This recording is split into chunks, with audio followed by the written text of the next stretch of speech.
یو عالم او بزرګ تیر شوی دی دغه اسم اعظم یادو.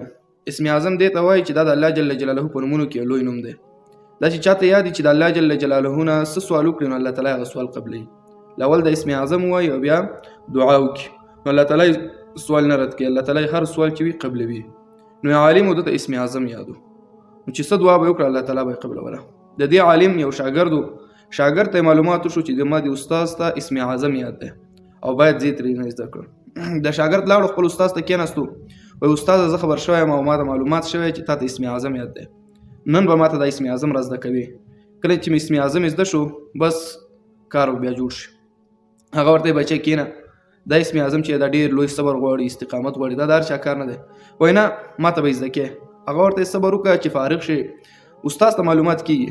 کله چې یو شاګرد یو مرتبه ته ورسیږي نو بیا ورته معلومات کیږي چې د لپاره داسې ضروري دی کنه. استاد په ډیر ټینګار وکړو خو شاګرد نه صبرېدو چې نو استاد خامخا به راته زده کوي.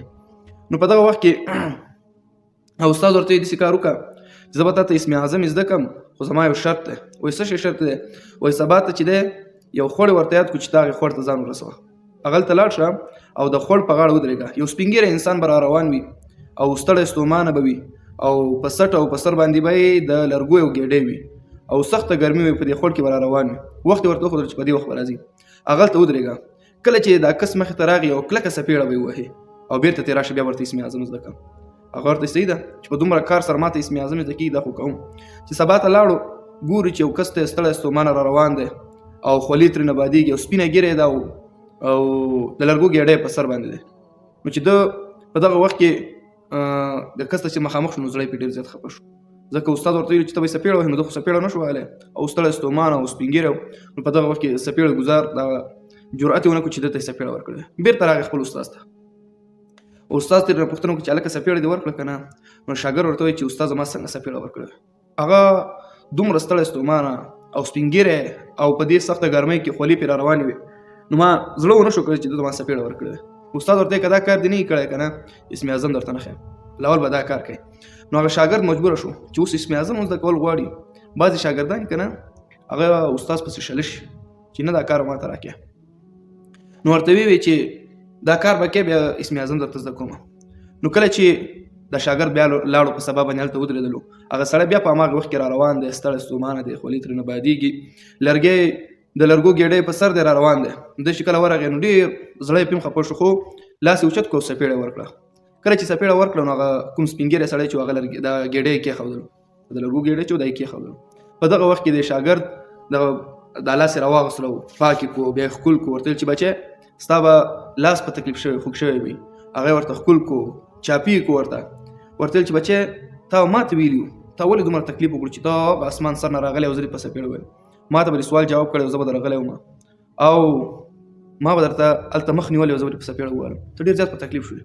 دغه شاګرد وایي دومره زیات زه خفه شوم د دې سپین ګیري د اخلاقو ته زه حیران شوم چې ما په سپېړه م وهلو او د هغې باوجود چې یا یې ما نه بدل اخیستی یا راته خیرې کړې وې یا راته څه خبره کړې وې د هغې باوجود ما ته دعا کوي او ما ته وایي چې ما ته بخښنه وکړه.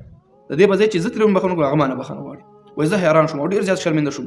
ما ویل چې کشکې بیخي زه راغلی نه د اسم اعظم دا سوال مې کړی نه وی دا څومره غلط کار ما وکړو سپین ګیری سړی مې په سپېړه ووهلو. وایي بیا راته دعا وکړه رالم ته ډېر زیات خفه یم.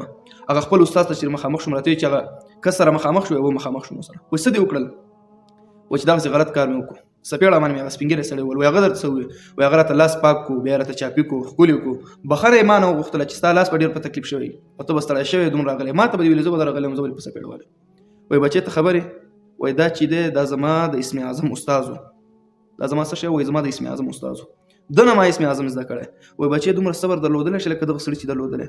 هغه ورته یاره استاده دومره صبر خو ما کې نشته. وایي که چېرته ستا په دغه وخت کې لکه دا سړی چې دی او ته چا په سپېړه وهلی او داسې ستړی ستومانه وې او تا اسم اعظم یاد تا به څه کړي وو. وایي ما به کس ته خیرات کړی وو هغه ما په خدای باندې مثال خپل بدل به مې ته اخیستی نو هغه ورته چې دغه کس زما د اسم اعظم استاد و ده کې دومره صبر اسم اعظم یاد و الله ته یې کولی شو سوال یې کړی تا ته خیرات کړی ته به تباه شوی وې خو هغه تا ته خیرات ونه کړله. هغه کې یو عجیب صبر الله تعالی پیدا کړی. نو چې اسم اعظم زده کې بچی داسې لوی صبر به کې نو صبر پکار دی. ښه څوک چې صبر کوي ځکه الله جل فرمایي ان الله مع الصابرین چې صبر دی وکړو نو صبر مې ورته الله تعالی پیدا کوي په خپل وخت سره هر څه کېږي. ښه